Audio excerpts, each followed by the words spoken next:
Hello champion, कैसे हैं आप सब। तो ऐसा करते हैं कि एक नई शुरुआत करते हैं आज से, अभी से। नई शुरुआत कहने का मतलब यह है कि आप में से ऐसे जो भी छात्र पहले एग्जाम दे चुके हैं, पहले से तैयारी कर चुके हैं और सफलता हाथ नहीं लगी है, बहुत सारे ऐसे बच्चे हैं जिन्होंने बहुत मेहनत किया है, या तो परिस्थिति विपरीत हो गई या कोई चूक हो गया, उसके कारण अभी तक सक्सेस नहीं मिला है। इसमें वो भी स्टूडेंट आएंगे जो तैयारी की शुरुआत करना चाहते हैं। हम भूल जाते हैं इसके पहले हमने क्या गलती की, हम ये भूल जाते हैं कि इसके पहले हमने जो तैयारी की उसमें क्या क्या कमी को छोड़ा। हम वो सारी बातें भूल जाते हैं जिससे हमें रिग्रेट होता हो, जिसका हमें अफसोस हो और जिसके कारण वर्तमान में यानी अभी जो हम पढ़ाई कर रहे हैं उसके परफॉर्मेंस पे उसका बुरा असर पड़ता हो। हम वो सारी बातें भूल जाते हैं थोड़े समय के लिए और आज से और अभी से एक नई शुरुआत करते हैं। आप भी करिए, हम भी करते हैं। नई शुरुआत को फिर से बताते हैं। नई शुरुआत का मतलब उनके लिए है जिन्होंने बहुत मेहनत कर रखा है या जो अब इस फील्ड में आए हैं। जिस प्लेटफॉर्म पे आप इस वीडियो को देख रहे हैं वो डेडिकेटेड है कुछ एग्जाम को लेकर, लेकिन जिस बात की चर्चा अभी हम लोग करेंगे वो किसी एक एग्जाम से संबंधित नहीं है। आप किसी भी एग्जाम की तैयारी करते हो या कैरियर के किसी भी पाथ को आप चुनते हो, ये आपके काम आने वाला है। एक सबसे पहले मैं क्लियर कर दूं, बच्चे कई बार पूछते हैं कि सर आप हमें चैंपियन क्यों बुलाते हैं, जबकि हम में से तो बहुत सारे अनसक्सेस हैं। देखो, आपको हम चैंपियन इसलिए नहीं बुलाते क्योंकि आप सक्सेस हैं, अनसक्सेस हैं, स्ट्रगल कर रहे हैं, नहीं कर रहे हैं। देखो, चैंपियन कहने का एक मतलब होता है। चैंपियन हर कोई नहीं होता। चैंपियन वो होता है जो प्रयास करता है। चैंपियन वो होता है जो कठिन रास्ते को जानते हुए उस रास्ते पे चलने की हिम्मत रखता है। चैंपियन वो होता है जिसको पता है लक्ष्य बहुत दूर है और उस दूर लक्ष्य को प्राप्त करना आसान नहीं है, जबकि उसके सामने ऐसी कई सारी अपॉर्चुनिटी है जहां चीजें आसान है, लेकिन वो अपने दिल और दिमाग की सुनता है। उसको जो करना पसंद है वो करना चाहता है, भले ही उसको करने के दौरान उसको कई कठिनाइयों से गुजरना पड़े, वो हंसकर गुजरने के लिए तैयार है। इसीलिए वो चैंपियन है। चैंपियन का मतलब सफलता और असफलता नहीं है। चैंपियन का मतलब होता है ईमानदारी से प्रयास करना, और मेरी नजर में हर वो छात्र चैंपियन है जिसने ईमानदारी से प्रयास किया है। भले किसी भी कारण से वो सक्सेस ना हो, इससे फर्क नहीं पड़ता। चैंपियन योद्धा होता है। जरूरी नहीं कि योद्धा हर युद्ध को जीते, लेकिन जरूरी यह है कि वो योद्धा हर युद्ध में अपना बेस्ट दे। तो आप में से जो भी इस तैयारी के दौरान अपना बेस्ट दे रहे हैं वो सब मेरी नजर में चैंपियन है। तो इसीलिए हम आप सभी को चैंपियन कहते हैं। और इसके लिए उम्र की कोई सीमा नहीं होती, उम्र की सीमा नहीं होती। तो हम लोग नई शुरुआत करने की सोच रहे हैं। नई शुरुआत करने के लिए हमें क्या करना है? नई शुरुआत करने के लिए ऐसा तो है नहीं कि जो हमने पढ़ रखा है उसको हम भूल जाएंगे। और मैंने फिर से भी बताया, फिर से बता रहा हूं कि ये किसी एक एग्जाम से रिलेटेड नहीं है। ये हर एक एग्जाम की तैयारी करने वाले बच्चों के लिए। तो आप किसी के साथ इसको शेयर कर सकते हो, कोई ऐसा नहीं। देखो, जब हम एग्जाम की तैयारी करते हैं, क्योंकि हम बच्चे हैं, हम प्रिपरेशन कर रहे हैं, और जो उम्र है तैयारी करने का वो एक ऐसा एज है जहां गलतियां होती है। जो कम गलती करते हैं वो काफी गंभीर और सीरियस छात्र होते हैं, या उनको जीवन की कुछ कड़वी सच्चाई का पहले से अनुभव हो रखा होता है, तो बड़ा ही कदम फूंक फूंक के रखते हैं। नहीं तो ये जो आपका एज है ना, जो उम्र है 18 से लेकर 25 से लेकर 28 के आसपास लोग, 30 तक तो लोग ऐसे ही रहते हैं। तो बेसिकली 18 से लेकर 25 तक का जो एज है ना, ये अल्हड़पना का एज है।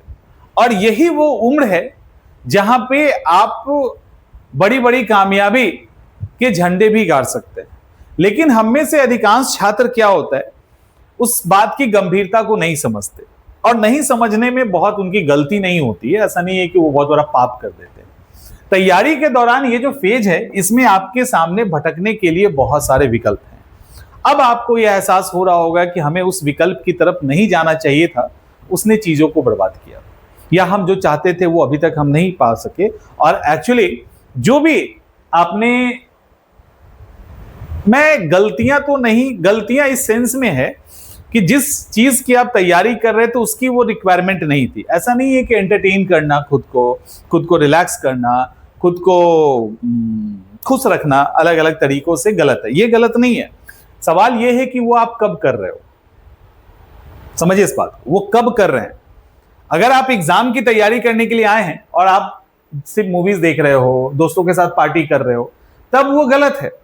लेकिन जो काम करने आए हो, जिस मकसद से आए, उसको आपने प्राप्त कर लिया और उसके बाद आप ये कर रहे हो तो सही है। इसका मतलब काम गलत नहीं है। समझो इस बात को।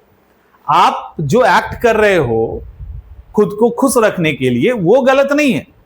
वो कब कर रहे हैं ये मायने रखता है। तो आप अभी एग्जाम की तैयारी के लिए, सीरियस तैयारी के लिए आए हैं, घर को छोड़ा है, बाहर में है, और तब अगर ये काम कर रहे हो जो आपके एग्जाम के फोकस को हिलाता है, जो डेडिकेशन को कमजोर करता है, जो आपकी तैयारी को कहीं ना कहीं हैम्पर करता है, उसको खराब कर रहा है, तो ये गलत है। और जब ये हो जाए एक बार ना, उसके बाद करिएगा तो यही चीज सही है। तो ये हम नहीं कह सकते ये गलत है। गलत टाइम पे कर रहे हो इसलिए ये गलत हो जाता है। और ये एज ही कुछ ऐसा है कि हमारे अंदर हार्मोनल चेंजेस बहुत सारे आते हैं, एनर्जी लेवल पीक पर होता है। तो हम किसी को भी पहले तो हल्के में ले लेते हैं, पहले हल्के ही में लेते हैं। अगर कोई भारी से भारी व्यक्ति, मतलब कोई समझदार और गंभीर व्यक्ति भी, आपके मेंटर भी, आपके टीचर या कोई भी आपको जब समझाते हैं, जीवन की कड़वी सच्चाई को बताते हैं, तो उस समय एनर्जी आपके अंदर इतनी रहती है ना कि आपको लगता है यार ये बता रहा है ना, उसको में तो हम आग लगा देंगे एक टाइम में। हमारे सामने वो टिकेगा, धुआं धुआं कर देंगे, तैयारी को तो उड़ा देंगे, 6 महीने में कर लेंगे, 3 महीने में कर लेंगे और कुछ नहीं होगा। अरे इन्होंने तो किया नहीं होगा इसलिए ऐसा बता रहे। तो ये भी आपकी गलती नहीं है, ये उस एज का तकाजा है। मतलब उस एज में ऐसा होता है, वो आप करते। तो हमने जो गलतियां की उसके कारण हो सकता है हम लास्ट अटेम्प्ट पे आ गए हो सकता है कि एक लंबा समय हमारा बीत गया जिसमें फ्रस्ट्रेशन, लोगों के ताने और बहुत सारी चीजें देखने और सुनने को मिली, जिसने आपके कॉन्फिडेंस लेवल को चकनाचूर कर दिया। भूल जाइए उन सारी चीजों को। आइए एक नई शुरुआत करते हैं। अपने लिए एक बहुत अच्छा प्लान बनाओ। और एक और बात कहते हैं, ठीक है, टारगेट सेट कीजिए। आप जिस भी एग्जाम की तैयारी कर रहे हैं, नई शुरुआत करने की बात करते हैं ना, तो आप मान लो कि आज से आप तैयारी की शुरुआत करना चाहते हैं। आपने कोई टारगेट तय किया होगा कि आप यूपीएससी निकालना चाहते हैं, यूपीपीएससी निकालना चाहते हैं, आप बैंकिंग में जाना चाहते हैं, आप रेलवे में जाना चाहते हैं। कुछ तो सोचा होगा ना, कुछ तो सोचा होगा। अब आपको कुछ नहीं करना है। आप अकेले में मिरर के सामने खड़े हो जाइए। कोशिश कीजिए कि अगर पूरा चेहरा दिखता, पूरा बॉडी दिखे तो ज्यादा अच्छा है। जो भी है, मिरर के सामने खड़े हो जाइए, 5 मिनट तक खुद को निहारिए और खुद से पूछिए कि जिस लक्ष्य को आपने फिक्स किया है, जिस लक्ष्य के लिए आप तैयारी कर रहे हैं, मेहनत कर रहे हैं, क्या सही में आप वहां तक पहुंचना चाहते हैं? और यह भी पूछिए कि क्या पास्ट में हमने वो सारा वो काम किए हैं जिससे हमें वो लक्ष्य मिल जाता। जवाब अगर ना आता है तो फिर पूछिए कि क्या अब जहां हम खड़े हैं, यहां से उस लक्ष्य को प्राप्त करने के दौरान जो जो दिक्कतें आएंगी, जितनी मेहनत करनी पड़ेगी, या जो भी उसकी रिक्वायरमेंट होगी, क्या हम उसको फुलफिल करने के लिए तैयार हैं? जवाब अगर यस में मिलता है तो आप आगे बढ़िए, और जवाब अगर नो में मिलता है तो छोड़ दीजिए। और ये जवाब बेहतर तरीके से आप खुद को देंगे, जिसके लिए एक मिरर का होना जरूरी है, किसी और को नहीं। वहां पे आप होंगे और पूरी ईमानदारी से सिर्फ आप ही होंगे, वहां कुछ और नहीं होगा। किसी को ना बताना है, ना शर्माना है, ना छुपाना है। आप क्या है आपको पता है। अब आप खुद से पूछिए खड़े होके, ठीक है, कि क्या जो टारगेट हमने तय किया है उसके लायक हम हैं, और उसके लायक नहीं है तो क्या उसके काबिल खुद को बना सकते हैं? उस दर्द और तकलीफ को जो समय लगेगा, क्या वो हम दे सकते हैं? अगर हाँ तो ठीक है, नहीं तो पहला तो ये करना है। उसके लिए प्लान तय करो, ठीक है, इसको 1 नंबर पे डालिए, इसको 2 नंबर पे डालिए। 2 पे आपका प्लान आएगा, यानी स्ट्रैटेजी आएगी। अब इस स्ट्रैटेजी को नए सिरे से बनाइए। इस स्ट्रैटेजी बनाते समय ध्यान रखिए कि जितने भी आपने पहले के स्ट्रैटेजी को बनाया है, जो फ्रूटफुल नहीं हुआ, जो बहुत काम का नहीं था, जिसको आपने बीच बीच में बदला है, तो एक एक्सपीरियंस तो मिल ही गया ना, एक अनुभव तो मिल गया कि आपके अंदर क्षमता कितनी है और आप क्या क्या कितना कर सकते हैं। जो जितनी आपके अंदर क्षमता है, समझो हमेशा स्ट्रैटेजी, रूटीन, प्लान कैसा बनना चाहिए एक स्टूडेंट का, कि स्ट्रैटेजी रूटीन कैसी होनी चाहिए। ऐसी नहीं होनी चाहिए कि उसके अंदर 100 आवर चलिए, उसके अंदर हर रोज 12 घंटे पढ़ने की क्षमता है और वो 16 घंटे का रूटीन बना ले, ये गलत है। रूटीन हमेशा 50% का बनना चाहिए। यानी अगर किसी छात्र के अंदर 12 घंटे पढ़ने की कैपेसिटी है तो वो रूटीन मात्र 6 घंटे का बनाए, 50% का। क्योंकि एक बार रूटीन आपका डिस्टर्ब हो गया, एक बार हो गया, तो फिर वो धीरे धीरे डिस्टर्ब ही होता चला जाएगा और फिर क्रैश कर जाएगा, और जिसका निगेटिव इंपैक्ट आपके ऊपर दिखेगा। और ऐसी चीजें बार बार होगी तो आपको लगेगा कि शायद हम कैपेबल नहीं है क्या तैयारी करने के। जितना आप समय दे सकते हैं, आप 10 घंटे दे सकते हैं, 10 आवर्स, तो आप 5 घंटे का बनाइए। आप 8 घंटे दे सकते हैं तो 4 घंटे का बनाइए। आप जितना समय दे सकते हैं उसके आधे का रूटीन बनाइए, और वो रूटीन जब आप पूरा करोगे ना हर रोज, तो एक अलग एनर्जी और एक अलग जुनून आएगा। और इसके साथ क्या करना है, अब 4 घंटे और 5 घंटे का रूटीन आपने 50% कंप्लीट कर लिया। अब आपको तो लगा ना टारगेट हमने कंप्लीट कर लिया, तो आपके अंदर एक अलग एनर्जी आएगा। 5 घंटा तो और बचा है, 50% तो और बचा है। अब इसमें आप जो भी पढ़ोगे ना तो आपको लगेगा एक्स्ट्रा पढ़ रहे हैं, समझो इसको, जो भी लगेगा वो एक्स्ट्रा लगेगा, और ये साइकोलॉजिकली आपके ऊपर एक पॉजिटिव इंपैक्ट डालेगा। बड़े खुश रहोगे उस दिन, आपको लगेगा नहीं यार आज का टारगेट पूरा हो गया, तो आप खुश दिखेंगे। और इस तरह से अपने आप को पैम्पर करना जरूरी होता है, तो वो कॉन्फिडेंस झलकता है कि नहीं हमने टारगेट पूरा किया। अब 12 घंटा है, जबरदस्ती 16 घंटे का रूटीन बना लिया, और 12 घंटे की ही आपकी कैपेसिटी, और 12 घंटों का रूटीन बना लिया, उसमें 1 घंटा भी, अगर आधा घंटा भी मिस हुआ ना तो कहानी खत्म। तो आपको ये नहीं लगेगा कि हमने 11.5 घंटा कवर किया। अगर कोई लड़का 5 घंटा कर रहा है 50% ना, वो ज्यादा कॉन्फिडेंस में रहेगा, वो ज्यादा अच्छा पढ़ेगा, बशर्ते कि 12 घंटे के प्रोग्राम में किसी ने 11.5 घंटे की पढ़ाई की, आधा घंटा छूट गया, वो उसके ऊपर असर डालता है और डालता है। नए नए में हमें ये चीजें समझ में नहीं आती और हम ऐसे शेड्यूल बना लेते हैं, लगता है कि बस अब घर से निकलेंगे, हॉस्टल जाएंगे और पढ़ने और खाने के अलावा जीवन में कुछ करेंगे ही नहीं। एक टाइम के बाद बोरियत होता है और चीजें क्रैश कर जाती है। हमें ये नहीं करना, बहुत ही प्रैक्टिकल प्लान बनाना है और इस प्रैक्टिकल प्लान के साथ हमें आगे बढ़ना है। राइट, ठीक है, 2 चीजें और इसके बाद कुछ नहीं, इसके बाद कुछ नहीं, बस इतना ही करना है आपको। अब आप कहोगे सर किताब के बारे में बताया नहीं, नोट्स के बारे में बताया नहीं, ये काम का है? बिल्कुल काम का है। यहां से आप शुरुआत कीजिए, ठीक है। यहां से जैसे स्ट्रेटजी, आपको पता है कि आपको कौन सी किताबें पढ़नी है, कौन सी छोड़नी है। एक चीज से डिस्कस करेंगे, वो डिस्कस ये करेंगे कि काफी प्रैक्टिकल या काफी अप्रोचेबल तरीके से आप अपने सिलेबस को कंप्लीट कीजिए, ठीक।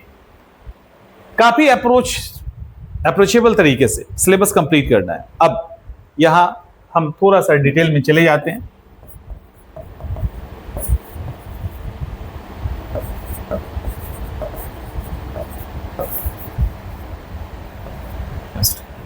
हिस्ट्री में आते हैं। हिस्ट्री पढ़ते समय अब आपके मन में क्या आएगा? इतिहास पढ़ रहे हैं, सोचो इसको, इतिहास पढ़ रहे हैं, अरे बड़ा ही बोरिंग है, डेट वेट याद ही नहीं होता। जबकि हकीकत हमने आपको कितनी बार, आईना कितनी बार हम दिखा चुके हैं कि आपके हिस्ट्री में, अगर हिस्ट्री की तैयारी कर रहे हो तो उस हिस्ट्री की तैयारी में 10 to 20% ही ऐसे डेट हैं, ऐसे डेट है एक तो जो याद रखना है। 10 to 20% ही, सारे डेट में 20 to 20% ही डेट है जो आपको याद रखना है, और इसमें भी 80% के आसपास आपको पढ़ते पढ़ते याद हो जाता है। तो रहा 50, 60, 70 ऐसे डेट होंगे जो आपको परेशान कर सकता है, ठीक। हम डेट नहीं पढ़ेंगे, हमको नहीं पढ़ना। हम इतिहास पढ़ने जा रहे हैं, हम इतिहास की कहानियों को पढ़ने जा रहे हैं, हम एंशिएंट, मिडाइवल, मॉडर्न कोई भी हो, हम कहानी पढ़ेंगे, हमें डेट नहीं पढ़ना। सोमनाथ मंदिर पे कब अटैक हुआ हमें नहीं पढ़ना, हमें नहीं पढ़ना असहयोग आंदोलन कब आया, हमें नहीं पढ़ना कब वापस हुआ, कब गांधी इरविन पैक्ट होता है, हमें डेट नहीं पढ़ना। कोई दिक्कत?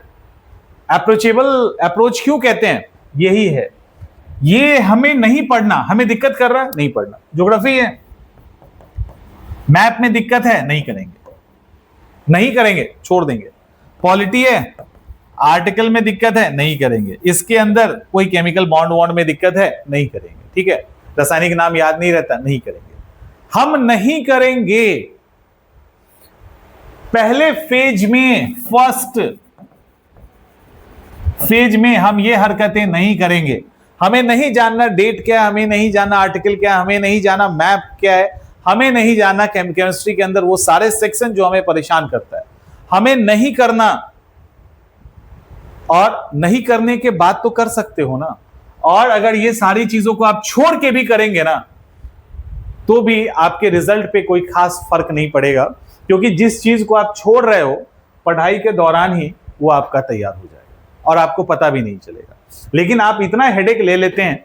यहां पर भी क्या है, जितने आर्टिकल हैं उसमें 20 से 30% इंपॉर्टेंट है, और उसमें भी 80% के आसपास आपको वैसे ही याद होता है। आपको लगता है याद नहीं है, लेकिन आपको याद रहता है।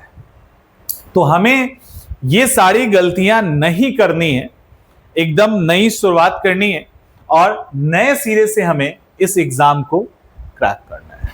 किसी को कुछ पूछना है, कोई दिक्कत है तो बताइए।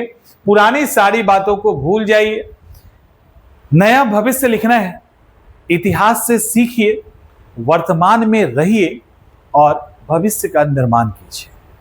अगर कुछ नया करना है और नए भविष्य का निर्माण करना है, तो इतिहास में अगर डूब जाएंगे तो निर्माण नहीं होगा।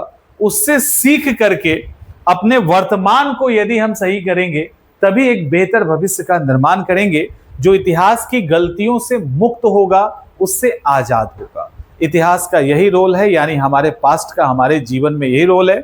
अगर पुरानी गलतियों को लेकर रिग्रेट मन में बहुत ज्यादा रहेगा और वो बहुत हावी रहेगा, आगे आपकी तैयारी को वो मुश्किल बनाता जाएगा। पुरानी गलती पुराने समय के साथ बीत चुका है, वहां से जो सीखा है आपने, उस सीखे हुए चीज का आज यूज कीजिए और कल को बेहतर बनाइए। ठीक है, आई थिंक इतना काफी है। मिलते हैं नेक्स्ट सेशन।